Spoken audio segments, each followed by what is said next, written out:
মূলত আমরা যে কথাটি বলতে চাচ্ছি সেটি হচ্ছে যে কোনটি রাষ্ট্র পরিচালনার মূলনীতি হবে সেটি আমরা ঠিক করে দিতে পারি না, সেটি ঠিক করবে জনগণ। কিন্তু আমরা বলছি যে জনগণের ভোটে সেটিকে পাশ করে আনতে হবে। আমরা জানি যে 1972 সালে যে সংবিধান সেটিকে গণভোটে পাশ করা হয়নি, যার কারণে বড় ধরনের এখানে লুপহোল ল্যাকুনা রয়ে গেছে, এটি জনবান্ধব বা গণতান্ত্রিক হতে পারেনি। তো ইসলাম রাষ্ট্র পরিচালনার মূলনীতি হবে কি না সেটি জনগণ ঠিক করবে, কিন্তু জনগণকে সে অপশনটা দেয়া হচ্ছে না।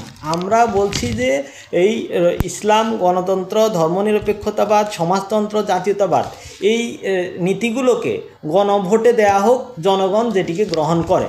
তবে আমরা মনে করি যেহেতু অধিকাংশ জনগণ মুসলিম এবং ইসলামকে ধারণ করে, বিশ্বাস করে এবং সেটা ফলো করে, তাদের জীবন পরিচালনা করে, সুতরাং ইসলামকে তারা গ্রহণ করবে এবং ধর্মনিরপেক্ষতাকে তারা গ্রহণ করবে বলে মনে হয় না। তো যদি ইসলাম এইভাবে গণভোটের মাধ্যমে রাষ্ট্র পরিচালনার মূলনীতি হিসেবে অন্তর্ভুক্ত হয়, তাহলে এখানে অমুসলিমদের অধিকার সংরক্ষিত থাকবে। একটা কোশ্চেন সবসময় করা হয় যে অমুসলিমরা তাহলে কি করবে ওখানে।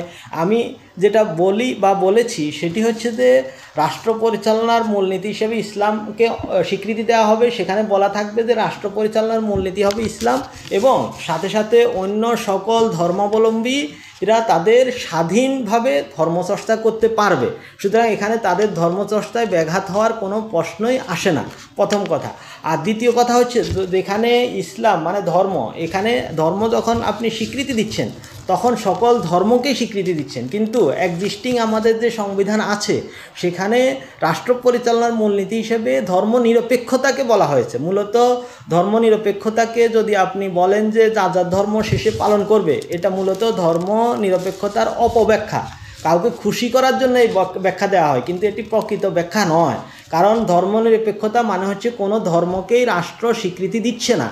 তাহলে যেখানে রাষ্ট্র কোনো ধর্মকেই এই বর্তমান ব্যবস্থায়, বর্তমান সংবিধানে স্বীকৃতি দিচ্ছে না, সেখানে অমুসলিমরা যদি নিরাপদ থাকে, তাহলে তো যেখানে ইসলাম থাকবে সেখানে ধর্মকে স্বীকৃতি দিচ্ছে, সেখানে তো আরও বেশি নিরাপদ থাকবে।